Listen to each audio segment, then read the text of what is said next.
ಸುಸ್ವಾಗತ ವೀಕ್ಷಕರೇ. ನಾನು ನಿಮ್ಮ ಫಜಲ್ ಮತ್ತು ನಿಮ್ಮೊಂದಿಗೆ ಒಂದು ಸಣ್ಣ ಟಿಪ್ಸು ಜೊತೆಗೆ ಬಂದಿದ್ದೀನಿ. ಈ ಟಿಪ್ ಏನಂದರೆ, ಚಳಿಗಾಲದಲ್ಲಿ ಸಾಮಾನ್ಯವಾಗಿ ಹುಷಾರು ತಪ್ಪೋದು ಸಹಜ. ಚಳಿಗೆ ಕೆಮ್ಮು, ನೆಗಡಿ ಈ ಥರ ಕಾಯಿಲೆಗಳು ಬರೋದು ಸರಿ ಸಾಮಾನ್ಯ. ಈ ಕಾಯಿಲೆಗಳನ್ನು ತಡೆಗಟ್ಟಲು ನೀವು ಬಳಸಬೇಕಾಗಿದ್ದೊಂದು ಮುಖ್ಯವಾದ ಔಷಧಿ ಏನಂದರೆ ಬೆಟ್ಟದ ನೆಲ್ಲಿಕಾಯಿನ ನೀವು ಬೆಳಿಗ್ಗೆ ಸೇವನೆ ಮಾಡಬೇಕು. ಹಸಿದಾಗೂ ಹಸಿಯಾಗಿ ತಿನ್ಬೋದು, ಇಲ್ಲ ಅದರದ್ದು ಉಪ್ಪಿನಕಾಯಿ ಅದು ಮಾಡ್ಕೊಂಡು ತಿನ್ಬೋದು, ಬೇಯಿಸಿ ವಿನೆಗರಲ್ಲಿ ಹಾಕ್ಕೊಂಡು ತಿನ್ಬೋದು. ಒಂದು ಬೆಟ್ಟದ ನೆಲ್ಲಿಕಾಯಿನ ಸೇವಿಸಿದ್ರೆ ನಿಮ್ಮ ಬಾಡಿಲಿ ಇಮ್ಯುನಿಟಿ ಹೆಚ್ಚಾಗುತ್ತೆ. ಅದರಲ್ಲಿರೋ ಪೋಷಕಾಂಶಗಳು ಜಾಸ್ತಿ ಇದೆ. ಸೊ ಸಾಮಾನ್ಯವಾಗಿ ನಿಮಗೆ ಕಾಯಿಲೆ ಬೀಳೋಕ್ಕೆ ಬಿಡೋದಿಲ್ಲ ಈ ಸಾಮಾನ್ಯವಾಗಿ ಚಳಿಗಾಲದಲ್ಲಿ. ಅದಲ್ಲದೆ ನಿಮಗೆ ಚಳಿಯಲ್ಲಿ ಆಲ್ರೆಡಿ ನಿಮಗೆ ಕೆಮ್ಮು, ಶೀತ ಅನ್ನೋದು ಸ್ಟಾರ್ಟ್ ಆಗಿದರೆ ನೀವು ಸ್ವಲ್ಪ ಸಾಯಂಕಾಲದ ಹೊತ್ತು ಶುಂಠಿ ಮತ್ತು ಸ್ವಲ್ಪ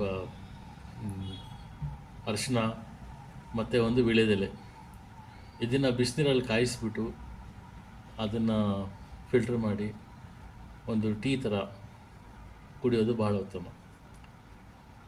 ನನ್ನ ಪ್ರಕಾರ ನೋಡಿ, ಟೀ ಮನುಷ್ಯನಿಗೆ ಒಳ್ಳೆಯದಲ್ಲ. ಈ ಟೀ ಅನ್ನೋದು ಹಾಲಿನ ಟೀ ಅದು ಒಂಥರ ವಿಷಕರ, ಲಿವರ್ಗೆ ಅಫೆಕ್ಟ್ ಆಗುತ್ತೆ.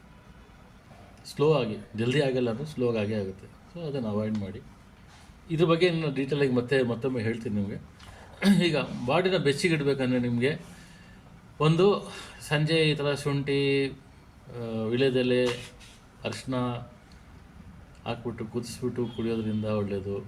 ಮತ್ತು ಇಲ್ಲಾಂದರೆ ಬೆಳಗಿನ ಜಾವ ನೀವು ಒಂದು 3 ಇಲ್ಲ 4 ಬೆಳ್ಳುಳ್ಳಿ ಮೊಗ್ಗನ್ನು ತೊಗೊಂಡು ಅದನ್ನು 3-4 ಪೀಸ್ ಕಟ್ ಮಾಡಿ ಸ್ವಲ್ಪ ಜೇನುತುಪ್ಪ ಹಾಕಿ ತಿಂದು ಒಳ್ಳೆಯದು. ಇಲ್ಲ ತುಂಬ ಖಾರ ಅನಿಸ್ತಿದೆ ಅಂತ ಹೇಳಿದ್ರೆ ನೀವು ಅದನ್ನು ಸ್ವಲ್ಪ ತುಪ್ಪದಲ್ಲಿ ಹುರ್ಕೊಂಡು ತಿನ್ಬೋದು. ಮೈ ಬಿಸಿ ಇರುತ್ತೆ.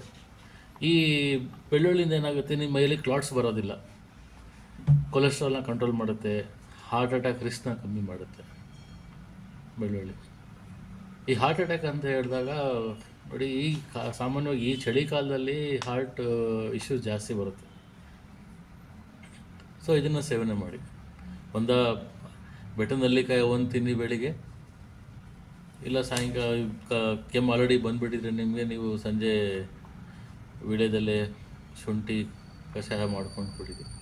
ನೀವು ಬೆಳಿಗ್ಗೆ ಬೆಳ್ಳುಳ್ಳಿ ತಿನ್ನಿ. ಇದು ತಿನ್ನೋದ್ರಿಂದ ನಿಮ್ಮ ಬಾಡಿ ಈ ವಾತಾವರಣಕ್ಕೆ ಸೆಟ್ ಆಗುತ್ತೆ.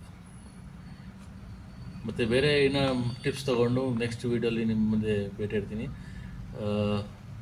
ನೀವು ಮೋಸ್ಟ್ಲಿ ಅನ್ಕೋತಾ ನಿಮಗೆ ನನ್ನ ವೀಡಿಯೋಸ್ ಇಷ್ಟ ಆಗ್ತಾ ಇರ್ಬೋದು. ವೀಡಿಯೋಸ್ ಪೂರ್ತಿ ನೋಡಿ, ಸಬ್ಸ್ಕ್ರೈಬ್ ಮಾಡಿ, ಬೆಂಬಲ ನೀಡಿ, ಶೇರ್ ಮಾಡಿ, ಲೈಕ್ ಮಾಡಿ, ಸಹಾಯ ಮಾಡಿ. ಇನ್ನು ಮುಂದೆ ಈ ಥರ ಟಿಪ್ಸೊಂದಿಗೆ ಮತ್ತೆ ನಿಮಗೆ ಹಾಜರಾಗ್ತೀನಿ. ನಗ್ನಗ್ತಾ ಇರಿ, ಖುಷಿಯಾಗಿರಿ ಮತ್ತು ಸ್ವಾಸ್ಥ್ಯವಾಗಿರಿ. ಧನ್ಯವಾದಗಳು.